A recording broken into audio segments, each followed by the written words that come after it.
Police எச்சரிக்கையும் மீறி 21 லட்சம் ரூபாய் பணத்தை இணையவழி மோசடிக்காரர்களுக்கு செலுத்தி 56 லட்சம் ரூபாய் ஏமாந்த புதுச்சேரி பணி ஓய்வு பெற்ற புதுச்சேரி நபர்.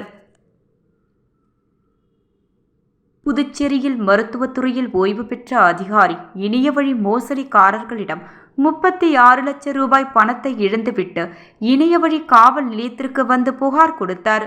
அது சம்பந்தமாக விசாரணை செய்து கொண்டிருந்த பொழுதே வேறேதேனும் இணையவழி மோசடிக்காரர்கள் உங்களை பணம் கேட்டால் போட வேண்டாம் என இணையவழி காவல்துறையினர் எச்சரிக்கை செய்தும் உடனடியாக 20 லட்சம் ரூபாய் பணத்தை ஜிஎஸ்டியாக செலுத்தினால் உங்களுக்கு 1 கோடி ரூபாய் கொடுக்கிறோம் என்று இணையவழி மோசடிக்காரர்கள் சொன்னதை நம்பி மீண்டும் 20 லட்சம் ரூபாய் செலுத்திவிட்டு மொத்தம் 56 லட்சம் ரூபாய் இழந்தது குறித்து இணையவழி போலீசார் விசாரித்து வருகின்றனர்.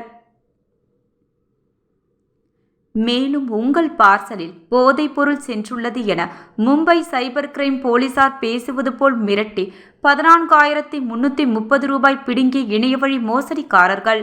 வீட்டிலிருந்து வேலைவாய்ப்பு அதிக வருமானம் கொடுக்கிறோம் என்று வந்த டெலிகிராம் லிங்கை நம்பி அதிக வருமானம் கிடைக்கும் என்ற ஆசையில் 1 லட்சம் ரூபாய் பணத்தை ரெடி செய்கிறோம் என்ற போர்வையில் இழந்த புதுச்சேரி இளைஞர்.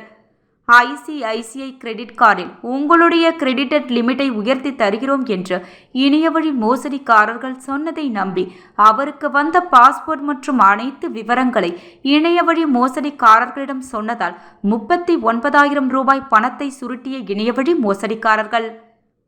பஜாஜ் லோன் 5 லட்சம் ரூபாய் குறைந்த வட்டியில் வாங்கித் தருகிறேன் என்று சொல்லி அதற்கு ப்ராசஸிங் ஃபீஸ், இன்சூரன்ஸ் என்று பல்வேறு காரணங்களை சொல்லி 85,000 ரூபாய் ஏமாற்றிய இணையவழி மோசடிதாரர்கள். எஸ்பிஐ வங்கி மேலாளர் பேசுகிறேன் என்று சொல்லி ஓடிபி நம்பரை வாங்கி அவருடைய வங்கிக் கணக்கில் இருந்த 4,000 ரூபாயை சுருட்டிய இணையவழி மோசடிக்காரர்கள். உங்கள் கிரெடிட் கார்டை அப்டேட் செய்து தருகிறோம் என்று வங்கி அதிகாரிகள் பேசுகிறார்கள் என்று நம்பி அவர் கேட்ட அனைத்து விவரங்களையும் சொல்லிய பிறகு அவருடைய கிரெடிட் கார்டில் இருந்த 8,200 கொள்ளையடித்த இளைய மோசடிக்காரர்கள். தன்னுடைய காதலி பேஸ்புக்கில் $200 உடனே கேட்கிறார் என்று நம்பி $200 பணத்தை அனுப்பி ஏமாந்த புதுச்சேரி நபர்.